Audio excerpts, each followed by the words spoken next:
1º de maio de 2013, o Palmeiras consegue um bom empate com o Tijuana no México e vai precisar de uma simples vitória no Pacaembu para chegar às quartas de final da Libertadores. Com o retorno de Cássio no gol, o Corinthians entra em campo com o que tem de melhor e vai para cima do Boca Juniors na Bombonera.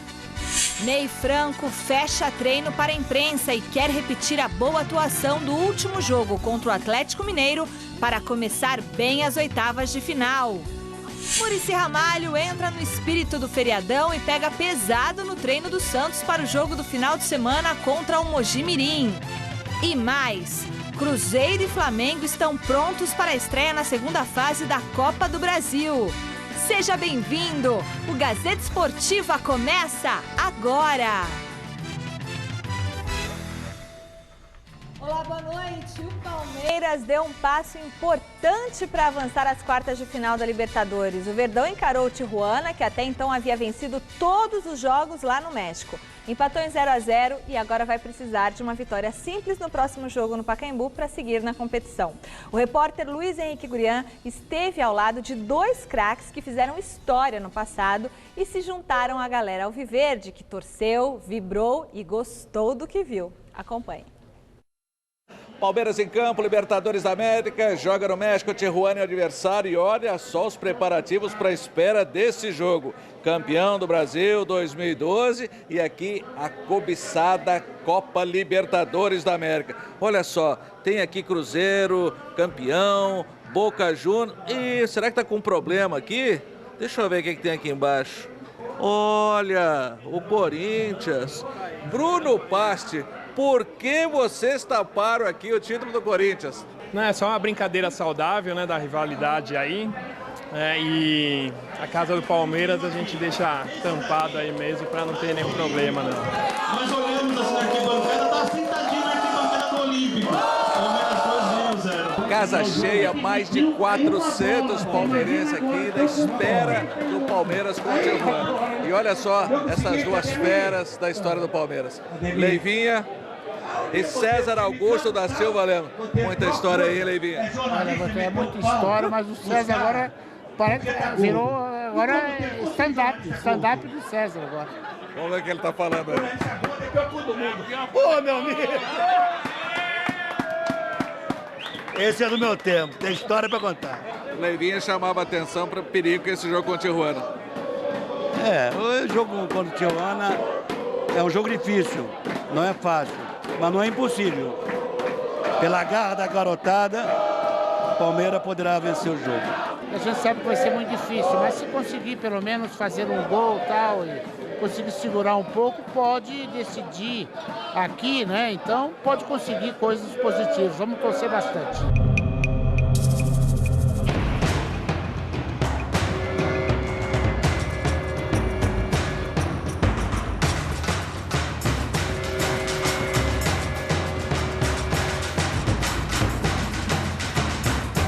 Primeiro tempo, César? Não. O Palmeiras teria que entrar em campo, já consciente que o empate é bom pra gente. Decidir no Pacaembu.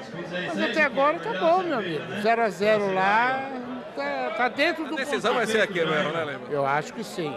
Tá faltando um pouquinho de entrosamento aí, mas com certeza vai dar tudo certo no segundo tempo. Temos força. Eu achei que falta mais um pouquinho de garra, mais um pouquinho de luta. Nós vamos chegar lá, segundo tempo é a gente. O problema é que eu não sei o que a arbitragem tem contra o Palmeiras. Eu não sei. Até a Internacional assim eu não sabia. Pênalti no Wesley, devia marcar. Pelo amor de Deus, é Aqui é incrível. Palmeiras, não é gambá, não. Os meninos estão com muita força, com muita raça. Eu tô acreditando e esse ano é o ano da zebra. Vai dar Palmeiras.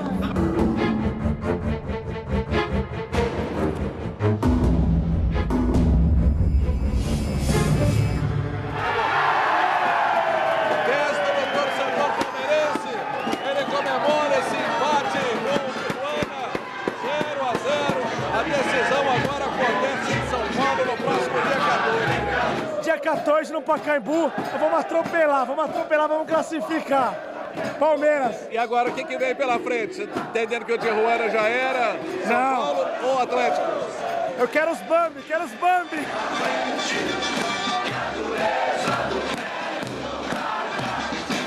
Palmeiras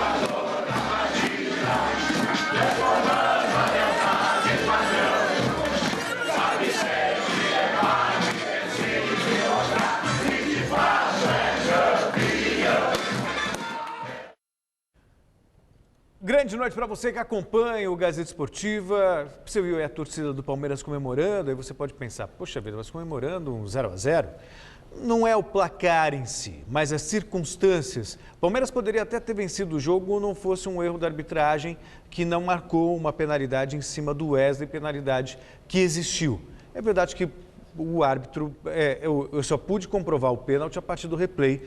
Fica claro que o jogador do Tijuana calça por trás o Wesley. Mas talvez um pouco difícil para a arbitragem, mas que foi pênalti e não foi marcado. Então o Palmeiras foi prejudicado nisso. Mas apesar disso, não é só a questão do pênalti.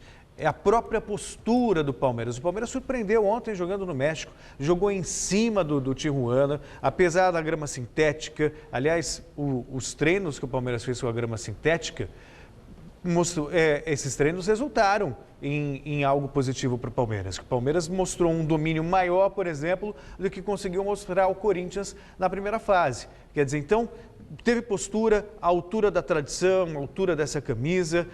O time que tem de limitação técnica, ele tem de força de vontade, de aplicação tática, marcou a saída de bola do Tijuana. E quando o Tijuana melhorou no jogo, isso na etapa final do primeiro tempo, a partir dos 25 minutos e a partir dos 30 minutos do segundo tempo, aí apareceu a figura do goleiro Bruno, que foi o grande nome do Palmeiras no jogo. Inclusive, ainda hoje no Gazeta Esportiva, a gente vai mostrar as 3 defesas que o Bruno fez ontem lá no México, que garantiram esse 0-0 e que esse 0-0 deixa a classificação do Palmeiras encaminhada à próxima fase. Basta uma vitória simples no Pacaembu e, convenhamos, o Palmeiras tem condições de fazer. Bom, Celso, boa noite, Michele, boa noite a todos vocês. Bom dia 1º de maio, a todos nós, né? É verdade, dia do trabalho, cá estamos. Afinal de contas, né?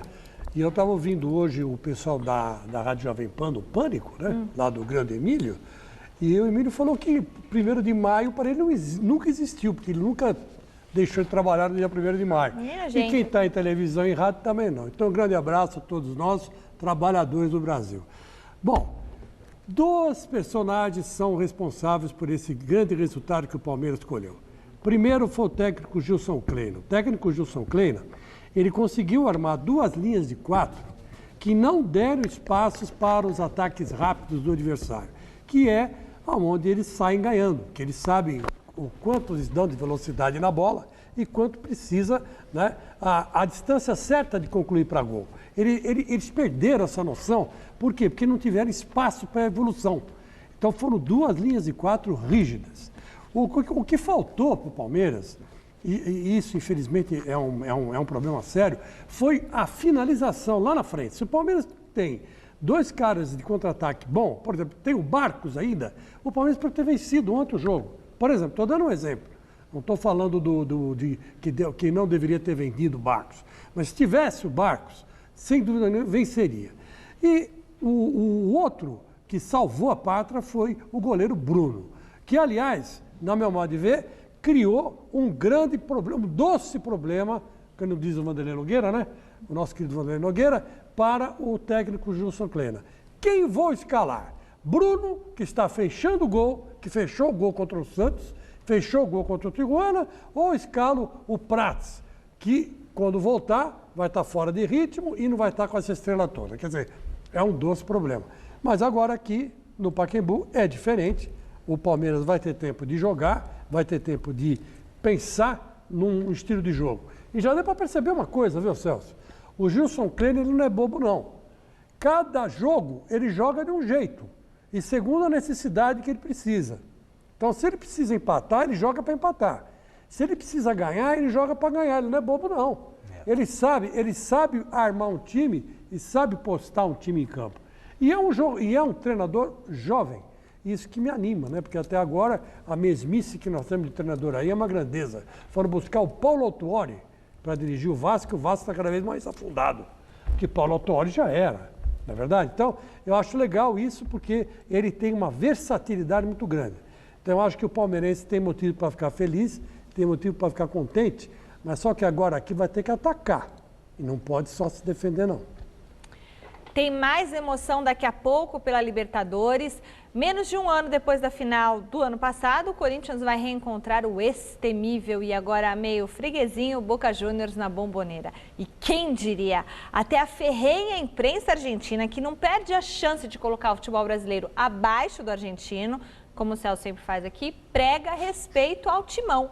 Alguns jogadores chineses chegaram a afirmar que o confronto desta noite causa uma certa preocupação. Acompanhe um pouco dessa história que faz Corinthians e Boca Juniors ser considerado cada vez mais um dos mais importantes clássicos do futebol sul-americano. Corinthians e Boca Juniors já se enfrentaram uma vez em oitavas de final de Libertadores. Foi na edição de 1991 do torneio. No primeiro jogo, em La Bombonera, Graciani se aproveitou de uma falha grotesca do zagueiro Guinei e abriu o placar. Giba empatou de pênalti, mas os argentinos voltaram a ficar na frente da mesma forma, com Batistuta cobrando penalidade. E o Carrasco argentino ainda fez outro gol, fechando o placar em 3-1. No jogo de volta, no Morumbi, 66 mil corintianos estiveram presentes debaixo de muita chuva para ver Guinei falhar novamente e Graciani abrir o placar. Paulo Sérgio ainda deixou tudo empatado com uma ajuda do goleiro Navarro Montoya. Mas o Timão acabou eliminado da competição cedo e começou um trauma com a Libertadores. 9 anos depois, os dois times se enfrentaram novamente, mas agora pela primeira fase da Copa Mercosul. Mais uma vez, o primeiro duelo foi na Argentina e o Boca mostrou que dentro de casa é sempre um time muito forte. Vitória por 3-0 sobre o Timão, que meses antes tinha sido campeão mundial no Rio de Janeiro.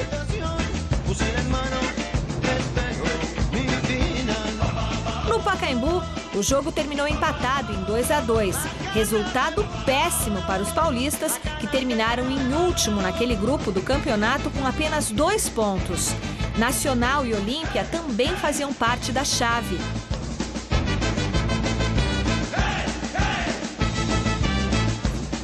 O último duelo entre eles ainda está bem fresco na memória dos torcedores. Decisão da Libertadores do ano passado. A lendária La Bombonera lotada, mas tão cheia que tinha até corintiano infiltrado no meio dos inimigos. Brasileiro no meio dos caras. Corinthians, pô. Ah, você é corintiano. Pô. Você veio fantasiado para conseguir um lugar no estádio, é isso? É isso aí, mano. Entendeu? Você virou a casaca. Mas eu sou Corinthians, filho. Dentro de campo, Roncalha marcou aos 28 minutos do segundo tempo.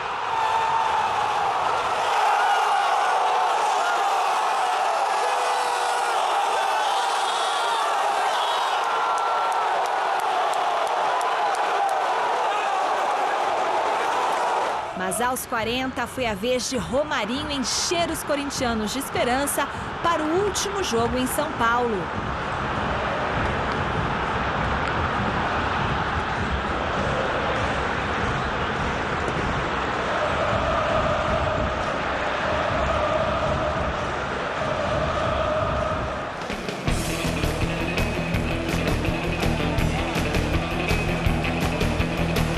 Dia 4 de julho de 2012, Pacaembu completamente lotado para a primeira vez que o Timão disputava uma final de Libertadores. Os torcedores que entravam no estádio demonstravam muita emoção. Eu chorei quando entrei, eu não acreditava que eu estava dentro do Pacaembu. Chorou na entrada? Eu chorei, oh meu olho. Eu amo esse time, eu amo. É o seguinte, eu estou passando por uma dificuldade de saúde, estou com uma hepatite C. Eu venho me arrastando no estádio, mas eu venho, porque o Corinthians ele vai erguer completamente a minha saúde e o meu astral.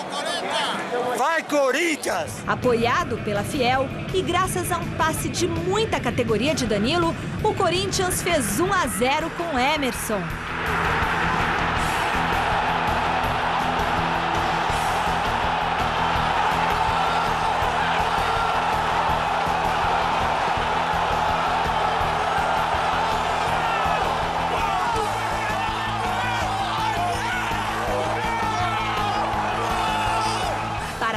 sacramentar a vitória, Emerson arrancou na corrida e fez 2-0.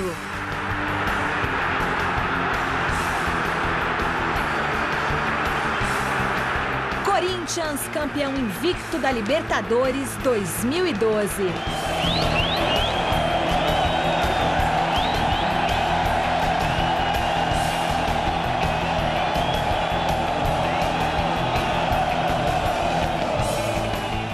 Daqui a pouco, os dois times voltam a se enfrentar em situações bem diferentes. Os paulistas não estão com o mesmo brilho da última edição do torneio, mas se classificaram em primeiro no grupo. E os argentinos estão em péssima fase. Mas quando Corinthians e Boca estão em campo, o resultado é sempre imprevisível.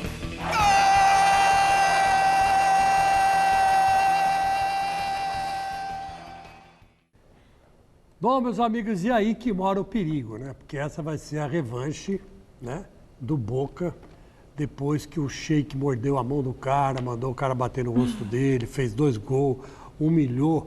O Sheik sozinho acabou com o Boca. Tem que jogar. E hoje o Sheik está escalado para jogar, até onde eu sei.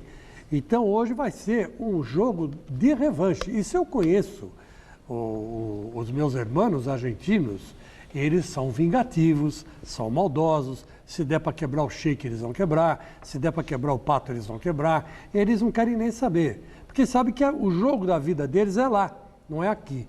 E há 10 jogos sem ganhar, numa pindaíba de fazer dó, os caras vão querer descarregar tudo no Corinthians. Então, quem espera um jogo tranquilo, um jogo sossegado, o Corinthians vai lá, vai meter 3-4, um jogo ético, um jogo maravilhosamente, vamos dizer assim, quase que perfeito, taticamente, pode esquecer.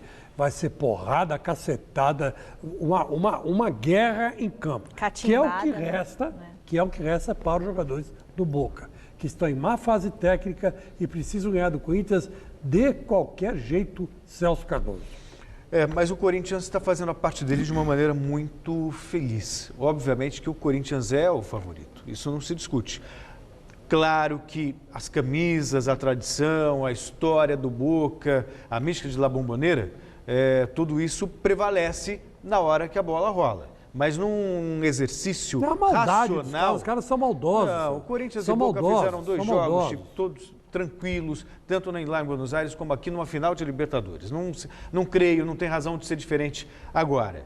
E aí, veja só, o Corinthians não entrou na pilha, não entrou nessa questão do favoritismo. A imprensa atribuiu favoritismo a imprensa argentina atribuiu favoritismo ao Corinthians, a imprensa brasileira atribuiu favoritismo ao Corinthians. Lá o Riquelme disse ontem, mas só que o Boca é o favorito porque tem 6 títulos conquistados, enquanto o Corinthians tem só 1.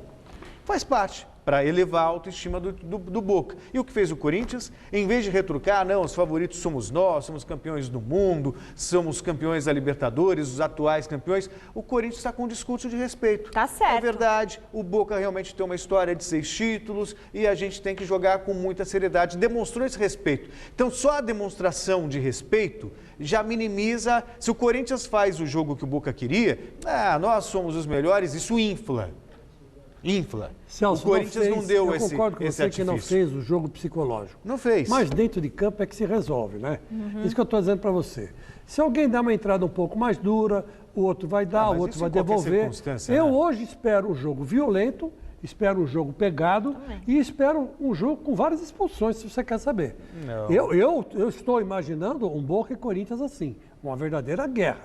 Vai ser o jogo mais difícil do Corinthians nessa Libertadores. Eu espero estar certo e que você esteja errado. Eu imagino que vai ser um jogo tranquilo e brigado, disputado, difícil. Tranquilo, não sem violência. Eu não acredito num jogo violento, não. Acho que vai ser um jogo tranquilo do ponto de vista do fair play. Vai ficar Só que vai tenso. ser disputado. Não, tenso vai ser, obviamente. Mas assim como foi na Argentina e como foi aqui, tivemos o episódio do Caruso e do Emerson na final. Só. No resto foi tranquilo. E você acha que o Caruso vai ficar quietinho? Acho que ele não vai jogar, Chico. Ainda bem. Acho que ele não vai jogar. Mas os amigos dele jogam. Vote na enquete que está no ar no site gazetesportiva.net. Qual será o resultado da partida entre Boca Juniors e Corinthians, válida pelas 8ª de final da Libertadores? Da Boca, empate, ou o Timão vence na casa do adversário? Acesse e vote o resultado final do programa de hoje. E aí, Chico? 7-0 Corinthians, sempre, né? 7-0 Corinthians. Se Clássico. fosse Bayern, eu ia falar tá certo, mas... Tá certo, 7-0. Celso. Vai ser difícil, mas eu acredito numa Empate. vitória corintiana. Corinthians? Apertado, 2-1, 1-0, algo assim. Muito bem. Vote você que está em casa. O UEFA Champions League, a final da principal competição de clubes do mundo, está formada e será uma final alemã. O Bayern de Munique visitou o Barcelona e sem Messi em campo, os catalães tomaram outra surra. Celso Cardoso, 3-0 fora o show para os bávaros, que disputarão a final pela terceira vez nos últimos 4 anos. Desta vez o adversário será de casa, o Borussia Dortmund. A decisão será em Wembley, em Londres, no próximo dia 25. Depois da classificação ontem sobre o Real Madrid, o técnico do Borussia Dortmund não escondeu a alegria em chegar à final. Já o reclamão José Mourinho cornetou a arbitragem. O Real Madrid bem que tentou, mas os 2 gols na partida de ontem não foram suficientes para colocar a equipe na final da Champions. Deu Borussia, para alegria das milhares de pessoas que assistiram ao jogo nas ruas de Dortmund.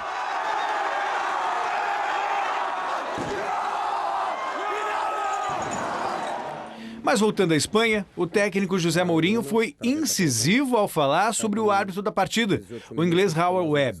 O português disse que o juiz errou em não ter expulsado o zagueiro Hummels por um toque de mão faltando 18 minutos para o final do jogo. O Webb não foi árbitro naquele momento. Segundo Mourinho, ele pensou, se o expulso, não joga a final. E assim o fez. Se tivesse expulsado, a história poderia ser diferente, completou. Tinha que expulsar a Hummels.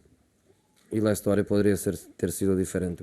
O treinador também comentou sobre o futuro dele na equipe madrilenha, dizendo que ao final da temporada ele sentará com o presidente do clube e vai decidir o que é melhor para todos. Mourinho ainda falou que sabe o quanto é amado na Inglaterra, amado pelos fãs e até mesmo pela imprensa, que critica na hora certa, mas também elogia quando é necessário. Ele completou dizendo que na Espanha é muito diferente, onde algumas pessoas o odeiam, concluiu. In Spain, the situation is a bit different because some people hate me. Do lado alemão, o técnico Jürgen Klopp não poupou elogios ao time. Ele disse que muitas coisas aconteceram nesses 2 jogos e por isso tem certeza absoluta que a classificação foi merecida. Klopp falou que nunca pensou que isso poderia acontecer. É inacreditável e estou orgulhoso de toda a minha equipe, afirmou. O comandante do Borussia ainda falou que essa final será um grande momento na vida de todos. Segundo ele, os jogadores não serão turistas em Wembley, na Inglaterra. Contra o Barcelona ou o Bayern, não somos favoritos. E esse é um caminho perfeito para seguirmos, completou.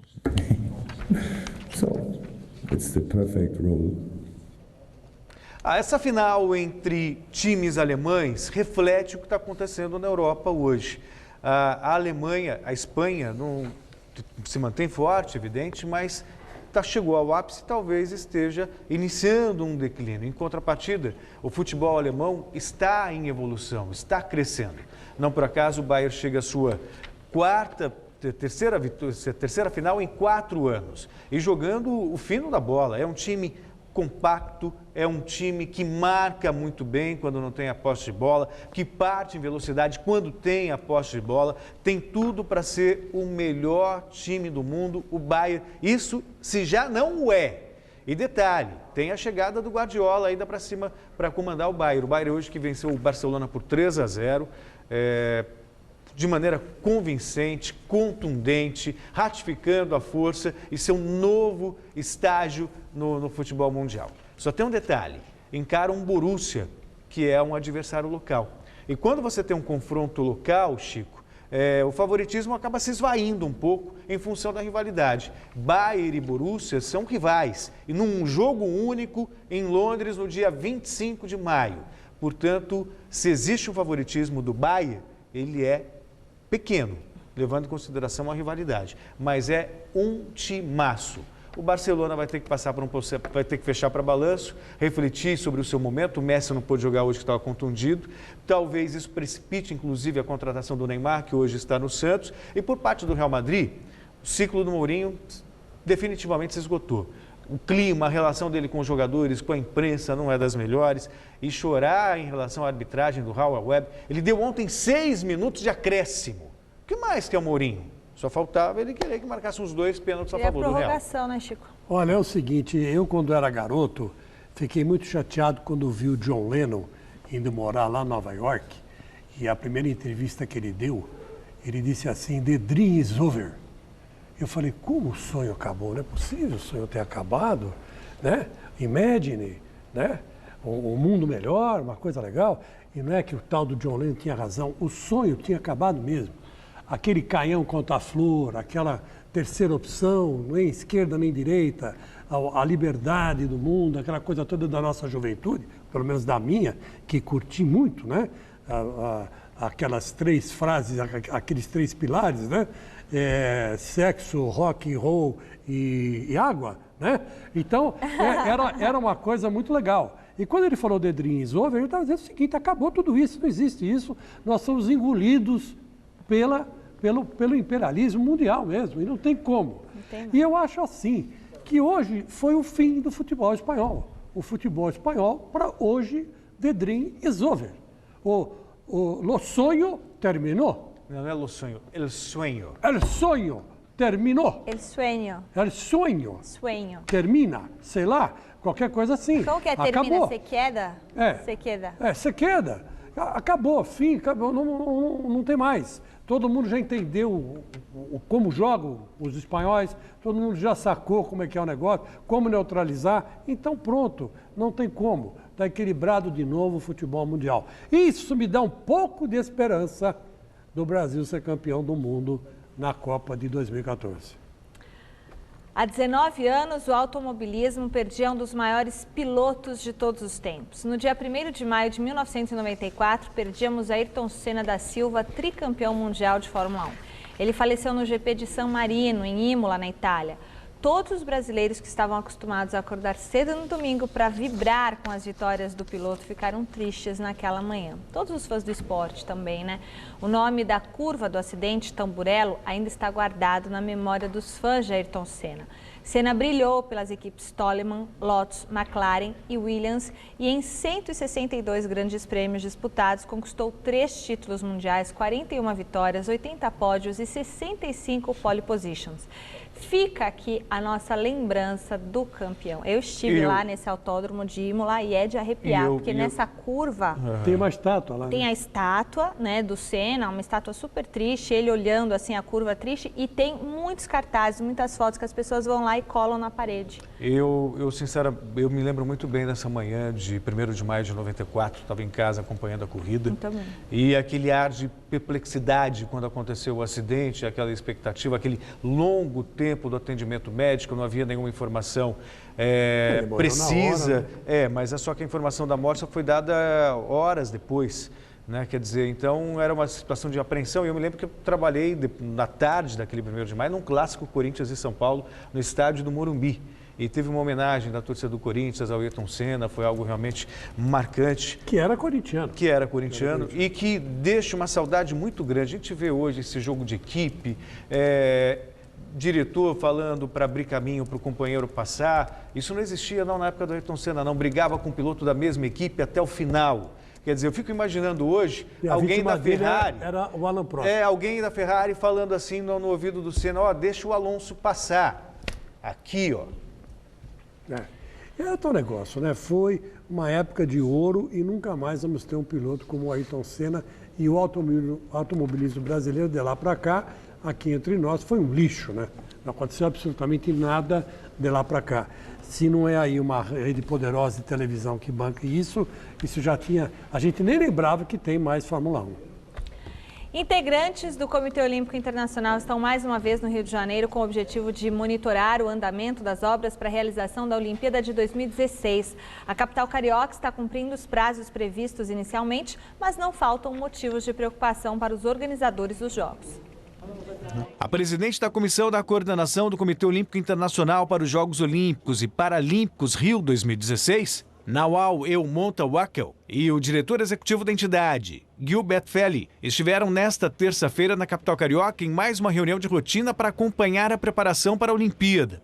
Durante o encontro, mostraram-se satisfeitos com o andamento das obras de infraestrutura e adequação a cargo da prefeitura. Está tudo muito dentro do prazo, né? Quer dizer, a gente já está com Transolímpica, Transcarioca a pleno vapor, concluindo ano que vem, Transolímpica já iniciada.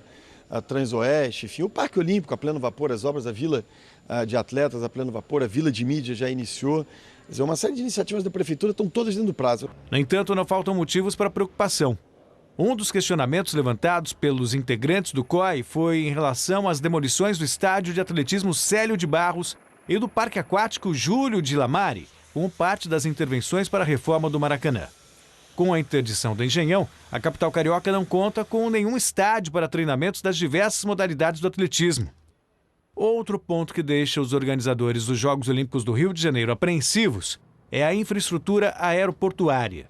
O Aeroporto Internacional do Galeão mostra-se deficiente para atender a demanda atual e, caso não ocorra uma ampliação na capacidade de atendimento, espera-se um colapso para 2016. O Galeão é um problema, né? O que a gente está muito feliz é que o horizonte mostra que no segundo semestre vão fazer a concessão do Galeão, né? Então tem obra rolando lá, mas o mais importante ainda do que a própria obra é a concessão do aeroporto no segundo semestre desse ano.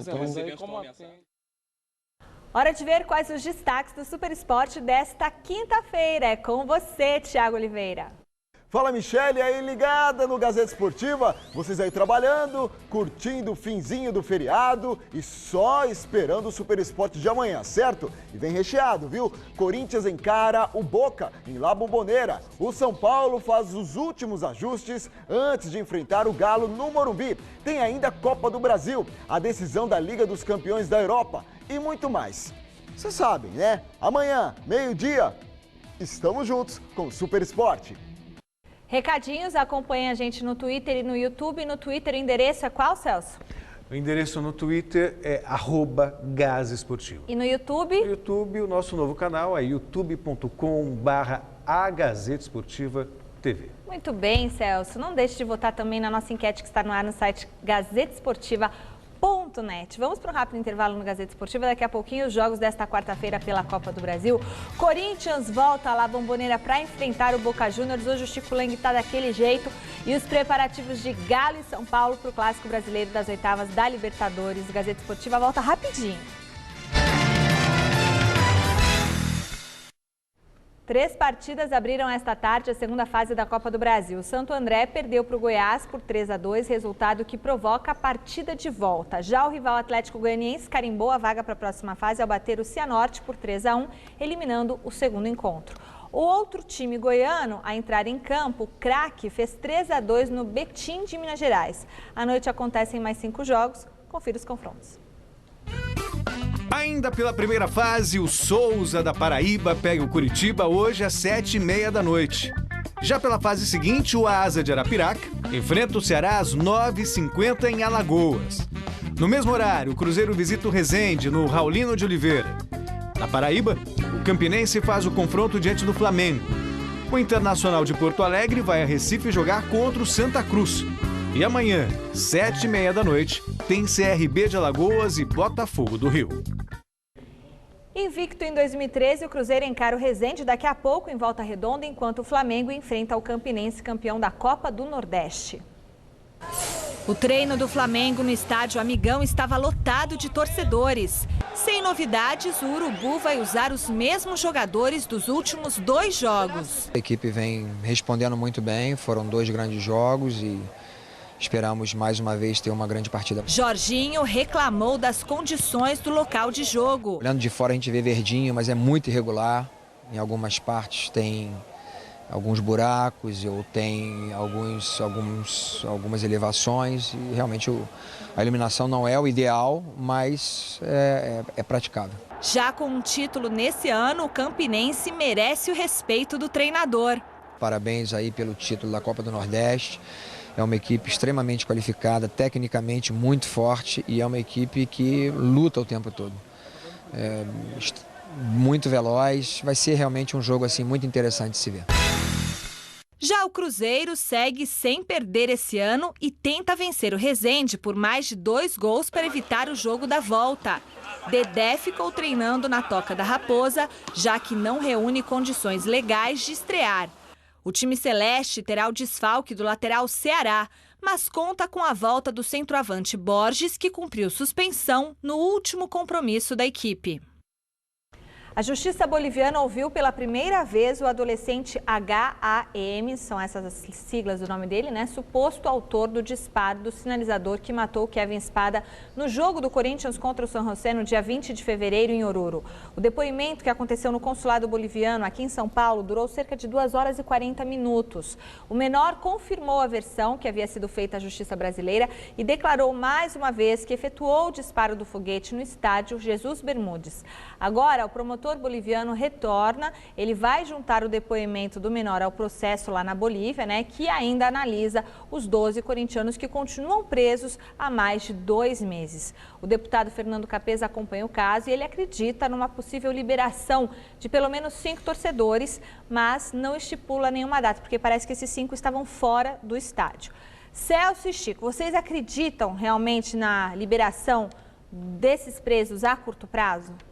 Vai depender muito do resultado da investigação. O próprio Ministério Público aqui ainda não tem certeza se foi o menor realmente que foi entregue à polícia o autor do disparo. Quer dizer, então, vai depender muito das investigações, Michele. É difícil você fazer uma previsão. Mas eu acho que os 5 torcedores que comprovadamente na reconstituição que a polícia boliviana fez, foram comprovadamente tidos como ausentes na hora do disparo, esses 5 devem ser liberados o mais rápido possível. Eu acho que é o justo e o correto. Agora, existe também a negociação com aquele adido, né, da embaixada, né, que é um professor que está na embaixada brasileira lá na Bolívia. Eles querem, na verdade, usar esses sei lá, 9 corintianos que vão continuar lá, ao menos 8 corintianos, não, 7 vão continuar presos, né, provavelmente, como, né, uma barganha para conseguirem pegar esse intelectual que é contra o regime atual lá boliviano. Então, é uma barganha, agora virou uma crise internacional por causa de um débil mental que não tinha nada que disparar desse sinalizador de barco, né? Vai tomar banho. Né? Aliás, eu me lembrei desse par de sinalizador de barco vendo aquele filme, a história do Pi. Você já viu como é que é? Não? Ah, vi. Do Pi que fica no meio do oceano com o tigre. Que fica no meio, com o tigre e tal. Existe a história real, a história fantasiada. Será que aconteceu? Você acredita na qual que você quer, né? Mas ele tem o tal do sinalizador e quando ele atira bem para cima. Quando eu vi aquele disparo, eu falei, por que esse imbecil desse torcedor não fez isso, né? Tava tudo certo e não tinha conversa. Besta. O Santos comemorou o Dia Internacional do Trabalho trabalhando como nós aqui do Gazeta Esportiva. Não poderia se esperar nada diferente de um time comandado pelo linha dura Muricy Ramalho. Afinal de contas, o Santos luta pelo 4º título paulista consecutivo e não quer ser surpreendido pelo Mojimirim do Celso, adversário, na semifinal deste sábado. Aqui é trabalho, meu filho. Foi com esse lema em mente que o técnico Muricy Ramalho conduziu o treino da equipe santista no CT Rei Pelé em pleno feriado do Dia do Trabalho. Cícero, que chegou este ano à Vila Belmiro, já se acostumou com o alto nível de exigência do treinador e aproveitou a ocasião para mandar uma mensagem para o chefe. Hoje você vê a gente estar aqui fazendo o quê? Trabalhando, então o dia do trabalho acho que é todo dia. Então a mensagem que eu tenho que passar para ele é só agradecer mesmo, que ele tem a liberdade que ele tem me dado dentro de campo e tem encontrado a minha posição. Realmente, Cícero tem muito a agradecer a Muricy pelo posicionamento em campo. Com 8 gols na temporada, o meia é o vice-artilheiro do Santos, atrás apenas de Neymar. Esses gols ele vem quando eu chego na área ou perto da área, pelo fato de ter jogado até um pouco mais na frente também, por ter um bom chute de cabeceio, tentar aproveitar as oportunidades quando aparecem. E eu tenho aproveitado, os gols têm saído, mas também sempre dividi o mérito com o time, né? Porque se não fosse eles também para ajudar o jogador, ele nunca é ninguém. E quem voltou ao trabalho esta semana foi o lateral Galhardo, que ficou fora por alguns dias após o falecimento do irmão em um acidente de carro no Rio de Janeiro. Mas a escalação do jogador ainda não foi confirmada. E Neymar? A joia da Vila foi poupada do trabalho com bola, mas não ganhou folga não. Deu expediente no departamento médico tratando de lesão e segue como principal aposta para o confronto contra o Mojimirim. O Neymar é um jogador excepcional, todos nós sabemos disso, que qualquer partida ele pode pegar e desequilibrar. Então, eu espero que ele continue nos ajudando, porque na minha concepção ele está ajudando a gente pra caramba. E se ele puder fazer mais uns 4 daquele lá que ele fez contra o União, tá de bom tamanho.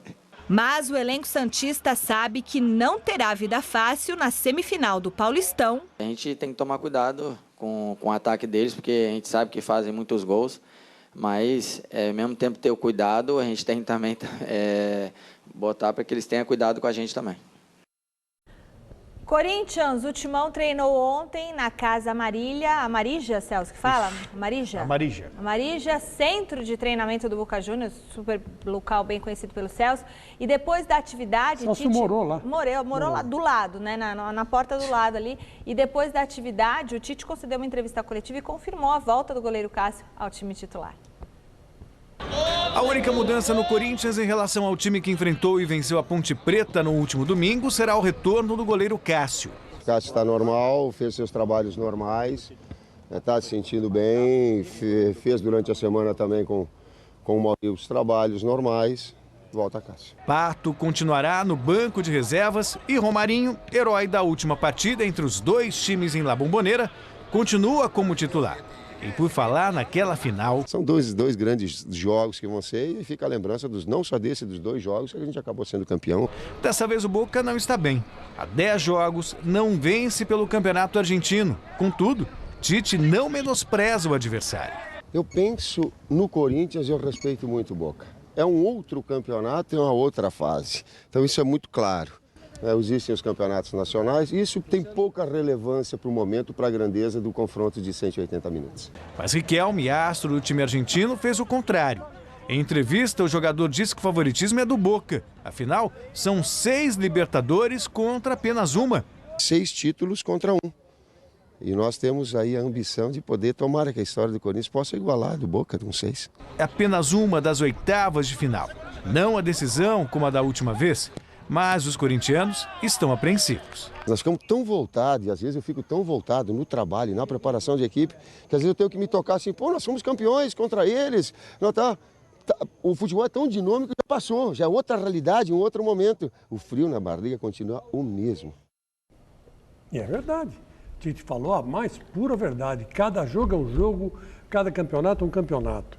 Agora... O que o Romarinho merece ser titular do Corinthians, merece, porque está jogando muito bem e está ajudando na armação do time. Hoje você pergunta para quem? Para mim, para o Celso, por exemplo. Celso Cardoso, quem arma o Corinthians hoje? Você fala Romarinho? Arma. Você fala Danilo? Arma. Você fala o Fábio Santos? Arma.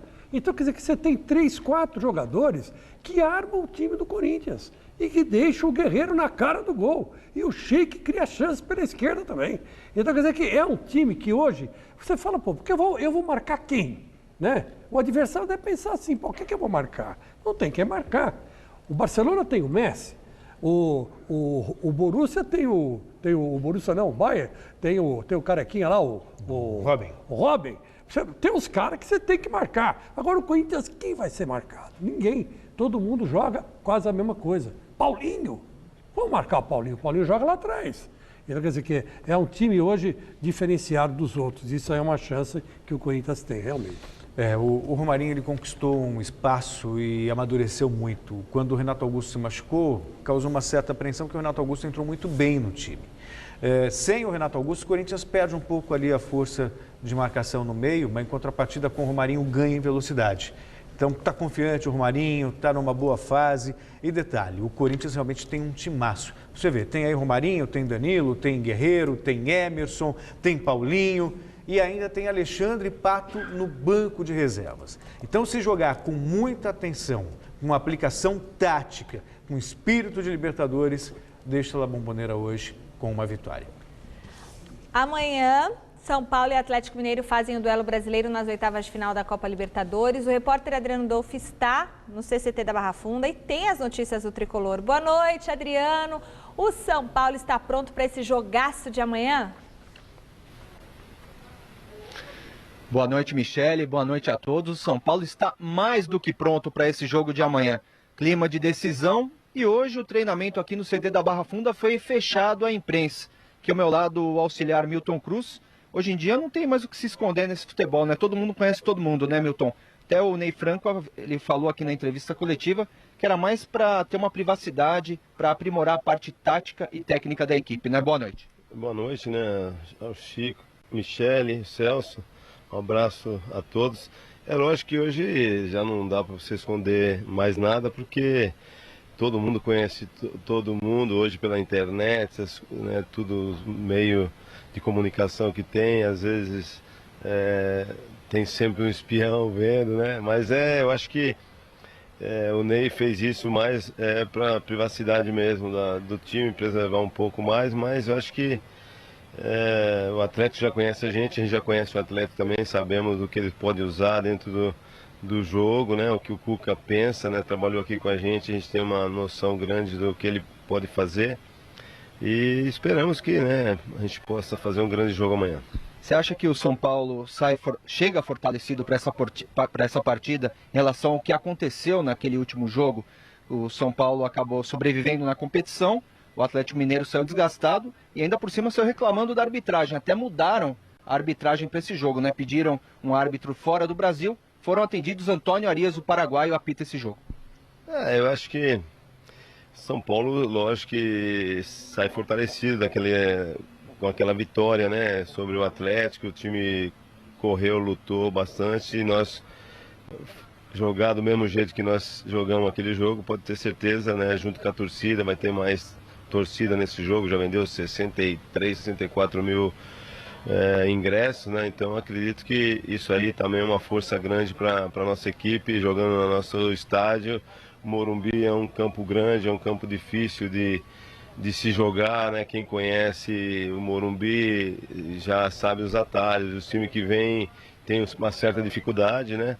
Então a gente tem que tirar proveito disso, mas sabemos que vamos encontrar uma equipe bem montada, um grande treinador, uma equipe que vem sendo a sensação aí junto com o Corinthians no campeonato da Libertadores, né? Então acho que a gente tem que estar bem preparado para enfrentar um grande time, mas São Paulo tem camisa, tem tradição na competição.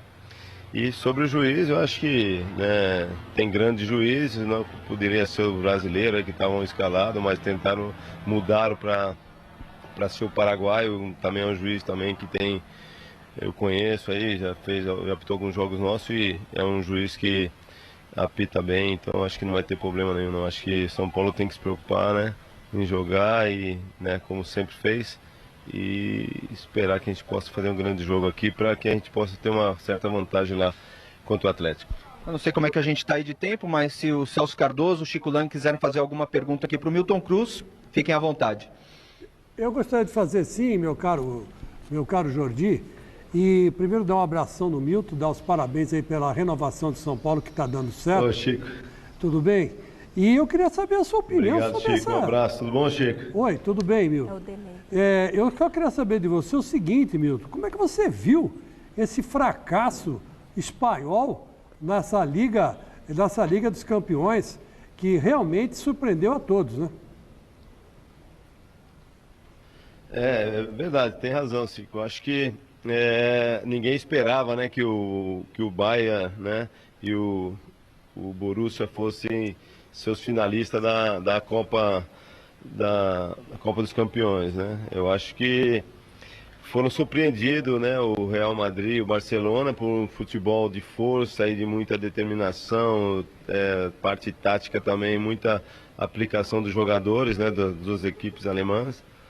Mas o Barcelona é o Barcelona, né? Eu acho que está também numa fase de reformulação, jogou sem grandes jogadores também, né? Puyol, Mascherano, jogadores que são importantes, o Messi que não... Mas, né, eu acho que você tem que aproveitar o momento. O Bahia foi feliz, aproveitou esse momento aí em casa, fez um resultado muito bom em casa e depois soube administrar lá fora de casa, lá em Barcelona. E o Real Madrid, né, ontem, né, foi surpreendido lá na Alemanha pelo Borussia e agora jogando ontem lá contra o Atlético, né, o Atlético ainda tentou uma reação, se tivesse feito um primeiro tempo melhor, ou tivesse aproveitado as oportunidades, talvez poderia ter conseguido o resultado. Mas o futebol é assim, é muito dinâmico, né, Chico? E os dois times alemães aproveitaram o momento aí, né, dos dois times aí, estavam numa fase boa na competição e se aproveitaram em cima disso aí, dos resultados. E conseguiram essa classificação muito difícil, né, que a maioria achava que ia dar Barcelona e Real Madrid. É por isso que o futebol é bonito, é gostoso por causa disso, né? Tem a surpresa durante a competição. Você espera que não tenha amanhã, né? Espero que amanhã a gente possa, né, fazer o nosso serviço aqui, fazer uma boa partida dentro de casa, né, para que a gente possa ir para Belo Horizonte, né, com uma gordurinha a mais, né, como os times alemães conseguiram lá no campeonato, né? Foi com gordura para Madrid e para Barcelona. Tá legal. Obrigado, viu, Milton, pela sua participação aqui no Gazeta Esportiva e bom jogo amanhã. Obrigado a vocês, um abraço ao Chico, ao Celso, ao Michele aí. É um prazer sempre estar falando com vocês. Tá legal, Michele. Esse é o clima aqui no São Paulo, na véspera do duelo decisivo contra o Atlético. Amanhã no Gazeta Esportiva, todos os detalhes da entrevista coletiva do técnico Ney Franco. Combinado? Combinado, Adriano Dolfi, muito obrigada. Excelente trabalho do nosso repórter ao vivo lá no CCT da Barra Funda, né, Celso? E deixa um abraço também para o Milton Cruz, por favor, repasse para mim. Isso Adriano aí. Dolfi. E os jogadores do Galo foram a campo, realizaram o último treino antes do jogão de amanhã. É com você, Garrafa. Na última partida entre São Paulo e Atlético pela Copa Libertadores da América no Morumbi, deu tricolor. Mas Ronaldinho, pelo fato do Galo já estar classificado, naquela oportunidade afirmou que o Atlético veio a São Paulo apenas para brincar. Mas agora todos sabem que o bicho vai pegar. Apesar da descontração no treinamento dessa tarde, os jogadores do Atlético sabem da importância da partida de amanhã. E como a decisão da vaga vai ser em Belo Horizonte, o primeiro objetivo do time mineiro é não perder. Se vier o empate, que ele seja com gols de preferência. Quanto à equipe, apenas Leonardo Silva suspenso fica de fora. Para a vaga dele, o pentacampeão Gilberto Silva está confirmado. Além disso, mais duas novidades Cuca apresenta. Bernard e Tardelli voltam depois de não terem enfrentado o São Paulo no último confronto no estádio do Morumbi. O Atlético Mineiro, Michele, está desde ontem aqui na capital paulista e já escalado pelo técnico Cuca. Vai com Vitor no gol, Marcos Rocha pela lateral direita, na zaga Gilberto Silva, que é a novidade ao lado de Hever, e Richarlison pela lateral esquerda. No meio-campo, o Galo tem Pierre, Leandro Donizete e também Ronaldinho Gaúcho, além de Bernard. No ataque, Jô e, claro, Diego Tardelli. Do CT do Corinthians, Osmar Garrafa para o Gazeta Esportiva. Mais duas partidas dão sequência esta noite às oitavas de final da Libertadores. Além de Boca Juniors e Corinthians, em Buenos Aires, o Grêmio também entra em campo contra o Independiente Santa Fé em Porto Alegre. Ontem, o Tigre da Argentina recebeu o Olímpia e se deu bem. Veja os gols. Na Argentina, o Tigre saiu na frente do Olímpia do Paraguai com um Penalba, que girou e bateu no canto, 1-0. Já no segundo tempo, o cruzamento da esquerda e Pérez Garcia, de cabeça, ampliou para os argentinos, 2-0. Mas Miranda, nessa linda cobrança de falta, descontou para a equipe paraguaia. E ficou nisso. Tigre 2, Olímpia 1. O jogo de volta acontece no dia 16, em Assunção. Fim da enquete hoje da Boca. 51% dos votos. Não, Chicão? Uma boa noite, até amanhã. Gazeta Esportiva. Oferecimento Baltec.